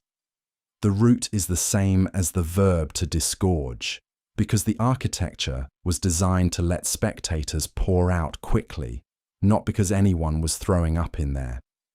50,000 Romans could empty the Colosseum in about 15 minutes through its vomitoria, a genuinely impressive feat of crowd engineering. The myth of dedicated vomit rooms, where Roman aristocrats could clear their stomachs between banquet courses, has no ancient source. No preserved villa excavated at Pompeii, Herculaneum, Ostia, or anywhere else contains a purpose-built vomit chamber. No surviving Roman medical, culinary, or legal text mentions such a room. The closest real practice was occasional use of an emetic, usually taken privately and with medical purpose, not as routine recreation at dinner. Wealthy Romans overate at feasts, complained about it in letters, and paid the consequences in digestive distress, much like every other culture with a surplus. The confusion appears to have set in during the 19th century, when English novelists and moralists writing about the decline of Rome found the image of decadent vomit rooms irresistible. Aldous Huxley used it in Antic Hay in 1923, and a popular biography of Nero in the 1950s repeated it as fact. From there it entered school textbooks, trivia columns, and eventually countless internet listicles about surprising Roman habits. This one is a lesson in how architectural vocabulary gets misread. A word for an exit corridor sounded grosser than it was, and generations of writers filled in the gross meaning with invented anecdotes. The Romans had plenty of genuine excesses. A dedicated vomit lounge was not one of them. Einstein became a genius, suddenly in 1905. His breakthrough year, when he published 4 landmark physics papers on the photoelectric effect, Brownian motion, special relativity, and mass energy equivalence, was the culmination of a decade of systematic reading, argument, and calculation. He had been working on the puzzles of electromagnetism, thermodynamics, and Maxwell's equations since his teens, first at the Swiss Federal Polytechnic in Zurich, then as a patent examiner in Bern. By the time those papers appeared, he had already written 3 earlier papers in scientific journals and completed a doctoral dissertation on molecular dimensions. The patent office setting is sometimes misread as evidence that he was outside physics. It was the opposite. Examining electromagnetic and mechanical patent applications 8 hours a day forced him to think precisely about synchronization, measurement, and moving reference frames, which are exactly the problems at the heart of special relativity. He corresponded constantly with a small circle of friends, collectively known as the Olympia Academy, reading David Hume, Ernst Mach, Henri Poincaré, and others. His eventual published work was a crystallization of arguments that had been developing across that community for years. The sudden revelation narrative appeals to a particular romantic image of scientific discovery. A lone underdog, snubbed by the academic establishment, upends physics in a single afternoon of inspiration. Elements of each of those claims are true, but taken together they misrepresent how the miraculous year actually happened. Einstein was in regular contact with leading physicists, had access to the latest journals, and was rejected from teaching posts for administrative and political reasons as much as anything else. A more honest reading is that the 4 papers of 1905 were a harvest, not a seed. Talent was real, but the output reflected years of disciplined preparation. Celebrating the bolt from the blue devalues the slow work that genius actually requires. Medieval knights were too heavy to move in their armour. A full suit of 15th century European plate armour weighed roughly 45 to 55 pounds, distributed across the body from helmet to sabatons. That is comparable to the load carried by a modern infantry soldier on patrol, and less than the packs worn by paratroopers in the Second World War.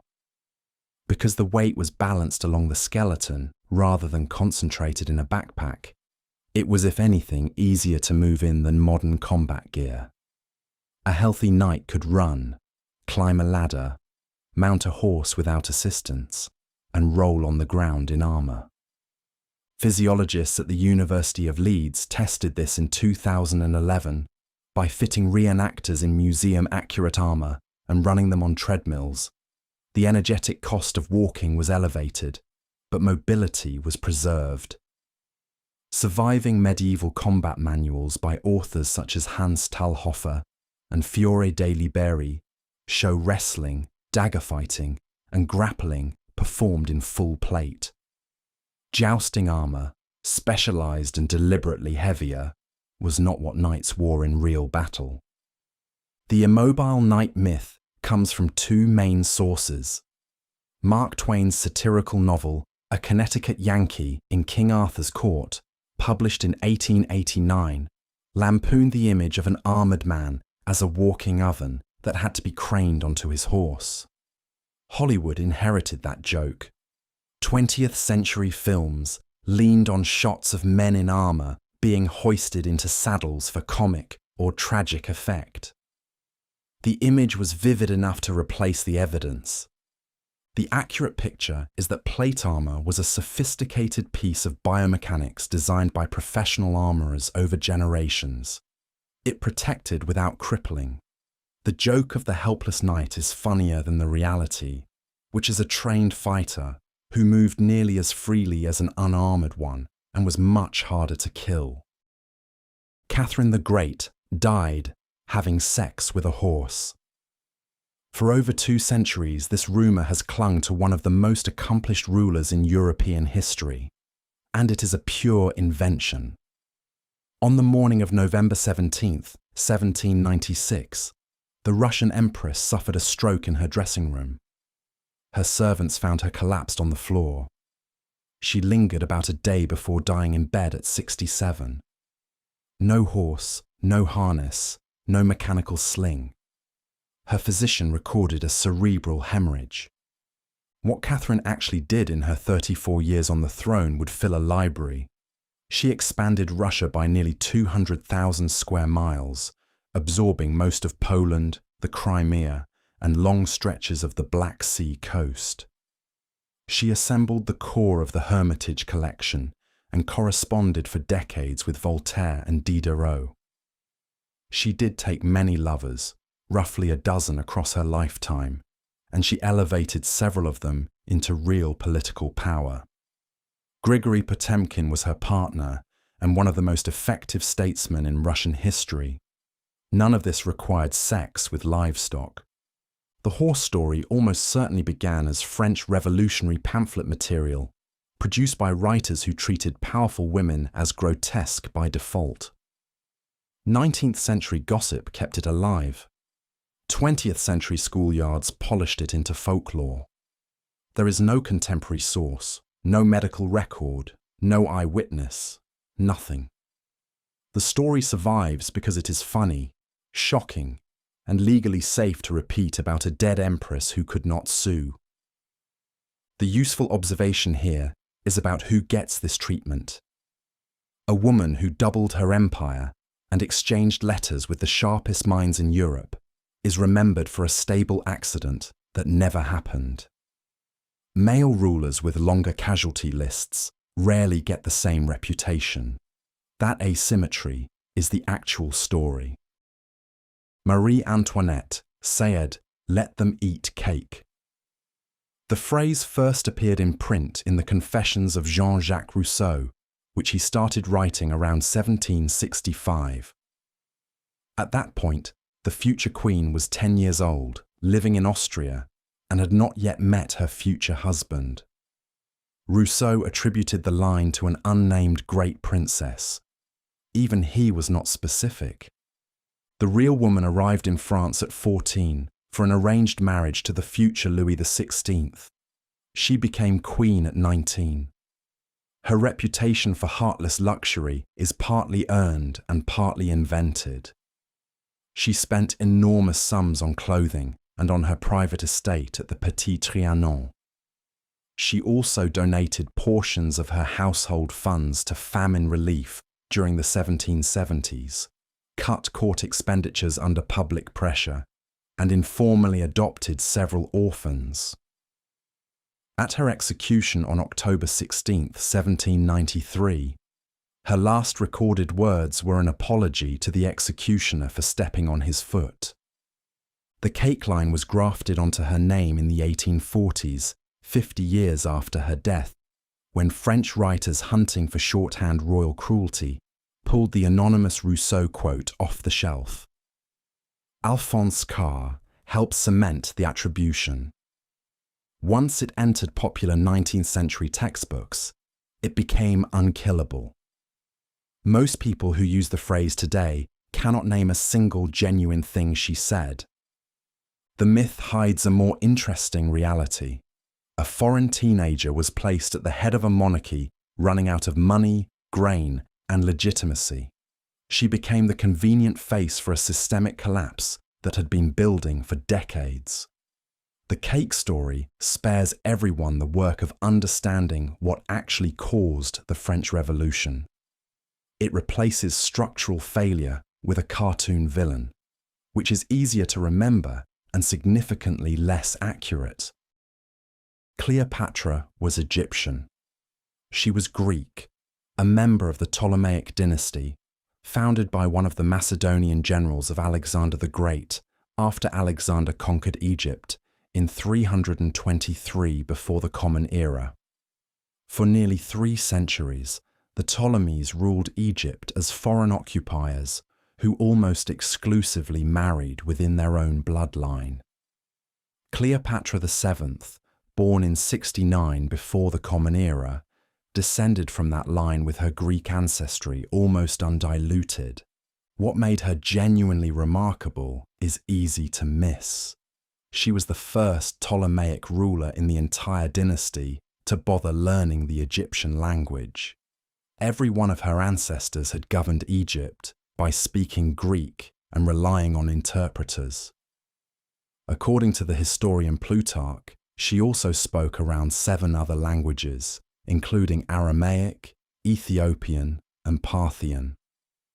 She ruled from Alexandria, a Greek city her family had built into the intellectual capital of the Mediterranean. The image of an Egyptian beauty queen is mostly cinema. Hollywood rewrote her as exotic and sensual, with Elizabeth Taylor in the 1963 film cementing the look most people picture now. Victorian Orientalist painters got there first, finding a desert seductress more marketable than a Macedonian Greek stateswoman. Shakespeare treated her as the embodiment of Egypt rather than the Hellenistic power broker she actually was. By the modern era, nobody in a movie audience was thinking about Macedonia. The mix-up matters because it erases a strange political fact. Egypt was ruled for nearly 300 years by a Greek-speaking foreign dynasty, and Cleopatra was its last and most capable operator. Calling her Egyptian flattens the colonial layer under her legend. It also strips her of the one thing that set her apart from her own family, which was choosing to speak the language of the people her ancestors had spent 3 centuries ignoring. Napoleon was actually short. Blame the British press. He stood roughly 5 feet 6 inches, average or slightly above average for a French adult male around 1800. The confusion comes from a unit conversion error. His height was recorded at 5 feet 2 in French inches, which were longer than English inches. When English papers reported that number in their units, readers outside France pictured a tiny man. That was never what the French records said. Napoleon Bonaparte was born in 1769 on Corsica, rose through the artillery corps of the Revolutionary Army, and declared himself emperor in 1804. His autopsy on the island of St. Helena in 1821 recorded him at 5 pi 2 poses, converted into English units that works out to roughly 5 feet 7. He was almost always shown standing beside the Imperial Guard, an elite unit whose minimum height requirement was effectively 6 feet. Next to his bodyguards, he looked small. Next to anyone else, he was ordinary. The short Napoleon image was essentially British wartime propaganda. The cartoonist James Gillray produced a series of brutal caricatures that showed the French emperor as a raging, tiny buffoon stamping his feet in a fury. Those prints were extraordinarily popular, reprinted across Europe, and eventually absorbed into the cultural default. A century later, Alfred Adler coined the phrase Napoleon complex to describe aggressive behavior in short men, despite the fact that the man himself was not short. What this reveals is how much of history is decided by cartoonists. Gillray never met Napoleon and had no particular interest in his measurements. He needed a visual insult that would sell prints, and he delivered one so effectively that 2 centuries of language and psychology still take it for granted. The real Napoleon was arrogant, brilliant, and morally complicated, but he was not small. He was just surrounded by giants. Vikings wore horned helmets. No Viking grave has ever produced one. No contemporary Norse or Anglo-Saxon chronicle describes one. No archaeological site from the Viking Age, which ran roughly from 793 to 1066 of the Common Era, has turned up anything resembling the cartoon helmet most people picture. The horns were added 1,000 years later by someone who was not a Viking and who had a costume budget. Actual Viking helmets, on the rare occasions they survive, were simple iron skull caps, sometimes with a nasal guard running down the front to protect the face. The most complete one ever found, the Gjermundbu helmet from Norway, dates to around 970 of the Common Era, and is a rounded iron dome with a spectacle-shaped face guard. No horns. The reason is practical. Horns would catch enemy weapons and twist the wearer's head around, which is the opposite of what a helmet is supposed to do. The horns came from 19th century opera. The German composer Richard Wagner staged his ring cycle starting in the 1870s, and the costume designer Carl Emil Doppler decided his Norse characters needed a visual marker to make them look ancient and barbaric. He gave them horned and winged helmets, borrowing loosely from unrelated Bronze Age ceremonial headgear that had nothing to do with Vikings. The operas were enormously influential. The costumes spread into illustrated books, then into American cartoons, then onto sports mascots. So a German opera designer working 1,500 miles from Scandinavia, more than 800 years after the Viking Age ended, invented the single most recognizable image of Norse warriors in world culture, the actual raiders and traders who crossed the North Atlantic, founded Dublin, did business with Baghdad, and reached Newfoundland centuries before Columbus, get represented by a Wagner costume. That is the closest history comes to cosmic irony. The Salem witches were burned at the stake. 19 of the 20 people executed in colonial Massachusetts in 1692 were hanged, and the 20th, an 80-year-old farmer named Giles Corey, was pressed to death with stones over 2 days for refusing to enter a plea. Burning was a European practice. Massachusetts used the gallows. Not a single witch, real or alleged, was set on fire anywhere in Salem. The Salem trials ran from February through October of 1692. Around 200 people were accused, mostly women, mostly poor, and mostly without influential male relatives. Many were jailed for months in squalid conditions. At least 5 died in prison awaiting trial. The hangings took place on Gallows Hill, a rocky slope on the west side of town, and the condemned were dumped into shallow graves nearby because they had been denied Christian burial. Governor William Phips finally dissolved the special court in late October after the accusations reached his own wife.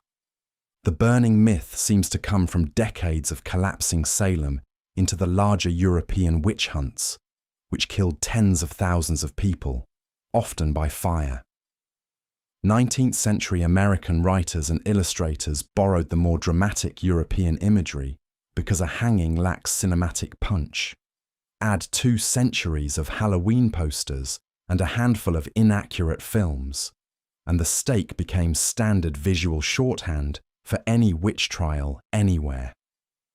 What gets lost in the flames is what made Salem distinctive. It was not a medieval hunt. It was a late 17th century legal proceeding conducted by Harvard-trained judges using sworn depositions and spectral evidence. The colony understood courtrooms better than crucibles.